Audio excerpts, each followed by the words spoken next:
ಉಚಿತ ಪಾರ್ಕಿಂಗ್ ವ್ಯವಸ್ಥೆ, ಉಚಿತ ಬುದ್ಧಿ ಮತ್ತು ಮಧ್ಯಾಹ್ನದ ಊಟವೂ ಸಹ ಉಚಿತವಾಗಿ ನೀಡುತ್ತಾರೆ. ಭಕ್ತಾದಿಗಳು ಇದರ ಉಪಯೋಗ ಪಡೆದುಕೊಳ್ಳತಕ್ಕದ್ದು. ಯಾರು ಸಹ ತಮ್ಮ ವಾಹನಗಳನ್ನು ರಸ್ತೆಯ ಅಕ್ಕಪಕ್ಕದಲ್ಲಿ ನಿಲ್ಲಿಸದೆ ನಿಗದಿತ ಸ್ಥಳದಲ್ಲಿ ಪಾರ್ಕಿಂಗ್ ಮಾಡತಕ್ಕದ್ದು.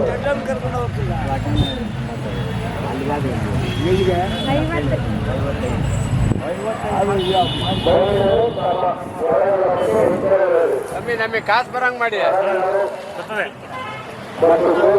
ಬ್ಯಾಂಕ್ ಅಕೌಂಟ್ ಹೇಳಿ. ಬ್ಯಾಂಕ್ ಅಕೌಂಟ್ ನಂಬರ್ ಹೇಳಿದ್ರೆ ಹಾಕ್ತಾರೆ ಎಲ್ಲರೂ. ಬ್ಯಾಂಕ್ ಅಕೌಂಟ್ ನಂಬರ್ ಹೇಳಿದ್ರೆ ಎಲ್ಲರೂ ಹಾಕ್ತಾರೆ. ನಿಮ್ಮ ಹೆಸರು ಹೇಳಿ. ರಾಮಚಂದ್ರಪ್ಪ. ನಾವು ಮಾಡಿದ್ರೆ ಕಾಸು ಬರುತ್ತಲ್ಲ. ಈಗ ಎಷ್ಟೊಳಗವೆ? ಇಲ್ಲ ಅಲ್ಲಿಲ್ಲ. ನಿಮ್ಮ ಮನೆಗೆ ಎಷ್ಟು ದಿನದಿಂದಾವೆ? ವರ್ಷದಿಂದಾವ? ನೀವು ತಗೊಂಡಿದ್ದಲ್ಲಿ ಎಲ್ಲಿ ತಗೊಂಡಿದ್ದು? ಮಾಗಡಿ ಒಳಗೆ. ಯಾವ ಊರು ನಿಂದು? ಹಳೆಕೋಟೆ. ಯಾವ ಹೋಬಳಿ ಬರುತ್ತೆ? ಸಕ್ಕರೆಗೊಲ್ಲಹಳ್ಳಿ, ದೊಡ್ಡಬಳ್ಳಾಪುರ. ಸಕ್ಕರೆಗೊಲ್ಲಹಳ್ಳಿ ಪಕ್ಕ ಬರುತ್ತಾ? ಹೋಬಳಿ ಗೊತ್ತಿಲ್ವಾ? ಬೆಳಂಗಲ್ ಹೋಬಳಿ. ಬೆಳವಂಗಲ ಹೋಬಳಿನಾ? ಹಾಂ ಹಾಂ ಹಾಂ. ಎಷ್ಟು ಜನ ಬಂದಿದ್ದೀರಾ ನಿಮ್ಮೂರಿಂದ? ನಾವೊಂದು 4-5 ಜನ ಬಂದಿದ್ರಿ. ಏನು ಹೇಳ್ತಿದ್ರು ವ್ಯಾಪಾರ? 1.35. 1.35. ನಿಮ್ಗೆ ಎಷ್ಟಾಗಿದ್ದಾವೆ ತೊಗೊಂಡಾಗ? ಇದು 1.10 ಆಗಿತ್ತು. ಅವಾಗ ಹಾಂ ಹಾಂ. ಕೆಲಸ ಚೆನ್ನಾಗಿ ಮಾಡಿದ್ದೀರಾ. ಕೈ ತಿಂಡಿ ಏನು ಕೊಡ್ತಾಯಿದ್ದೀರಾ? ಕೈ ತಿಂಡಿ ಜೋಳ, ತಿರ್ಗಾ ಬೂಸ, ಹಿಂಡಿ. ಹಾಂ. ಏನು ಬೆಳಿತೀರಾ ನಿಮ್ಮ ಕಡೆ? ರಾಗಿ. ರಾಗಿನೇ ಜಾಸ್ತಿ. ಇವು ಬಿಟ್ಟು ಏನು ದನಗಳು ಮನೆಯಲ್ಲಿ? ಇನ್ನೂ 10 ದನ ಅವೆ. ಏನಿದ್ದಾವೆ? ಸೀಮೆ ದನ. ಎಲ್ಲ ಸೀಮೆ ದನಗಳೇ? ಹಾಂ ಹಾಂ ಹಾಂ. ಎಮ್ಮೆಗಳಿದಾವ? ಎಮ್ಮೆ.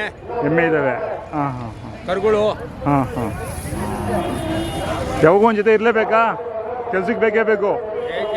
ಗಾಡಿ ಕಟ್ತೀರಾ ಬರೀ ಉಳುಮೆ ಮಾತ್ರನಾ? ಉಳುಮೆ ಅಷ್ಟೇ. ಗಾಡಿ ಏನು ಹೆಚ್ಚಿಗೆ ಕಟ್ಟಿಲ್ಲ. ಹಾಂ. ಉಳುಮೆ. ನೀವು ತೊಗೊಂಡಾಗ ಇನ್ನೂ ಸಣ್ಣ ಕರುಗಳು? ಇಲ್ಲ, ಇವನು ಸಣ್ಣ ಕರುಗಳೇ. ಹಾಂ. ಮಳಗೊಂಬು.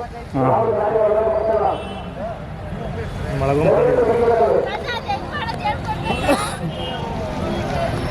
ಬಂದು ಕೇಳ್ಕೊಂಡು ಹೋಗ್ತಾ ಇದ್ದಾರಾ? ಕೇಳ್ತಾರೆ. ಏನು ವ್ಯಾಪಾರಕ್ಕೆ ಯಾರು ಕುಂತಿಲ್ಲ? ಇಲ್ಲ. ಹಾಂ ಹಾಂ. ಕೇಳ್ತಾರೆ, ಹೋಗ್ತಾರೆ. ಎಷ್ಟು ಕಿಲೋಮೀಟ್ರ್ ಆಗುತ್ತೆ ನಿಮ್ಮೂರಿಂದ ಇಲ್ಲಿಗೆ? ಒಂದು 15 ಕಿಲೋಮೀಟ್ರು, 20 ಕಿಲೋಮೀಟ್ರ್ ಆಗ್ತದೆ.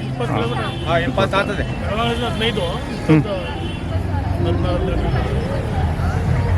20 ಯಾಕೆ ಹೋಗಲಿ? ಕ್ಯಾಮನಹಳ್ಳಿಗೆ ಹೋಗ್ತೀರಾ? ಹಾಂ. ಕ್ಯಾಮನಹಳ್ಳಿ ಹತ್ರ ಆಗುತ್ತೆ ನಿಮಗೆ? ಇಲ್ಲ, ಅದು ದೂರನೇ. ಹಾಂ ಹಾಂ ಹಾಂ. ಇದೇ ಹತ್ರ. ಹೌದಾ? ಇದೇ ಹತ್ರನಾ? ರಾತ್ರಿ ಹೊತ್ತು? ಹಾಂ. 40 ಆಗುತ್ತೆ. ಯಾವುದು? ಹಾಂ ಹಾಂ. ಬೆಳಗಿನ ಜಾವ ತುಂಬ ಚಳಿ ಇರುತ್ತೆ. ಅಯ್ಯೋ ಸಾಕಾತ್ ಸೋಳಿ. ಹಾಂ ಹಾಂ. ಬಿಸಿಲು ಹಂಗೆ ಇದೆ ಇವಾಗ. ಜಾತ್ರೆ ಬಿಸಿಲೆಲ್ಲ ಬೇಕಾಗಿದೆ. ಹ್ಞೂ. ಆಯ್ತು ಸ್ವಾಮಿ, ನಿಮ್ಮ ಹೆಸರು ಏನು ಹೇಳಿದ್ರಿ? ರಾಮಚಂದ್ರಪ್ಪನವರು. ನವರು.